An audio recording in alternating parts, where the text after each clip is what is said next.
A question I often get is, how long should I try to focus? Well, the research literature point to the key importance of so-called ultradian cycles. You've all probably heard of circadian cycles or circadian biology. Circa, the day, circadian is about 24-hour cycle. Well, our brain and body operate within that day, or within each and every day, I should say, with 90-minute ultradian cycles. So my suggestion would be, anytime you're going to sit down and try and focus, you're going to try and do a focused bout of physical exercise or skill learning or musical learning, or maybe you're even just having a conversation. Maybe you're a therapist or you're attending therapy or a class. How long should it be? And the ideal duration is about 90 minutes. Not exactly 90 minutes, but we can reliably say 90 minutes or less. Okay, it doesn't have to be the full 90 minutes, but trying to push yourself to be able to drop into 2 hours of focus or 3 hours of focus while possible is not really in line with what we know about the underlying biology. Everything from our sleep states, or the different stages of sleep, and our waking states is divided into these 90-minute cycles, or so-called ultradian cycles. So what I like to do is set a timer for 90 minutes.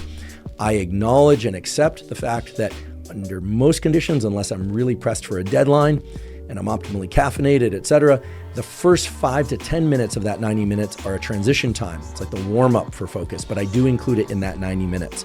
And then I really try and drop into doing focused mental work or learning of some sort. Again, this could be physical as well, motor skill learning, or anything we're running or lifting weights, etc., and really try and drop into that across the full 90 minutes. Again, accepting the fact, okay, it's not just an idea, the fact that occasionally our focus will flicker.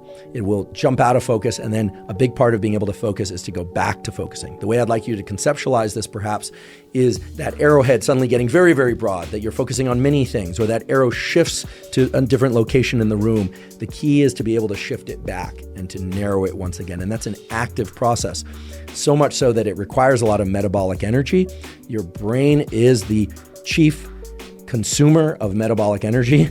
The calories that you consume is so-called basal metabolic rate. Most of that isn't related to movement or heartbeat or breathing. It's related to brain function. Your brain is a glutton with respect to caloric need. So understand that at the end of 90 minutes, or maybe even after 45 minutes, you might feel rather tired or even exhausted. And it's very important that after a bout of focus, that you take at least 10 minutes, and ideally as long as 30 minutes, and go through what I call deliberate defocus. You really want to focus on somewhat menial tasks or things that really don't require a ton of your concentration. This is starting to become a little bit of a movement out there in the kind of pop psychology and optimization world, this idea of not looking at your phone as you walk down the hall to the bathroom, certainly not looking at your phone in the bathroom. And I should mention, by the way, this is a particular annoyance of mine. Have you noticed that wait times for restrooms in public places has increased substantially in the last 10 years? The reason for that is not digestive, okay? It's not the gut microbiome. I mean, it might be the gut microbiome, but chances are it's because people are on their phones in the bathroom. So you're doing yourself and everybody else a favor by staying off your phone in the restroom, staying off your phone while walking down the hall. Try and give yourself some time to deliberately decompress, to let your mental states idle, to not be focused on any one thing. That period of idling is essential for your ability to focus, much in the same way that rest between sets of resistance training or rest between exercise is vital to being able to focus and perform during the actual sets or during the actual bouts of running or cycling or whatever your particular form of exercise might be.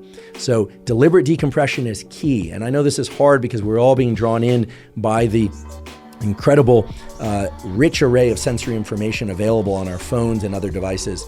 But I can't emphasize this enough. Our ability to focus is not just related to what happens during the entry and movement through those focus bouts, but after those focus bouts. We really need to deliberately decompress. And of course, the ultimate decompress, the time in which we are not directing our thinking and our action, is during sleep. And so it's no wonder, or I should say it holds together logically, that deep, long-lasting duration of not controlling where our mind is at is in fact the ultimate form of restoration, even if we have very intense dreams. So take that period after each 90-minute or less focus bout, right? Remember, those focus bouts don't have to be full 90 minutes. Let's say you do 45 minutes of work.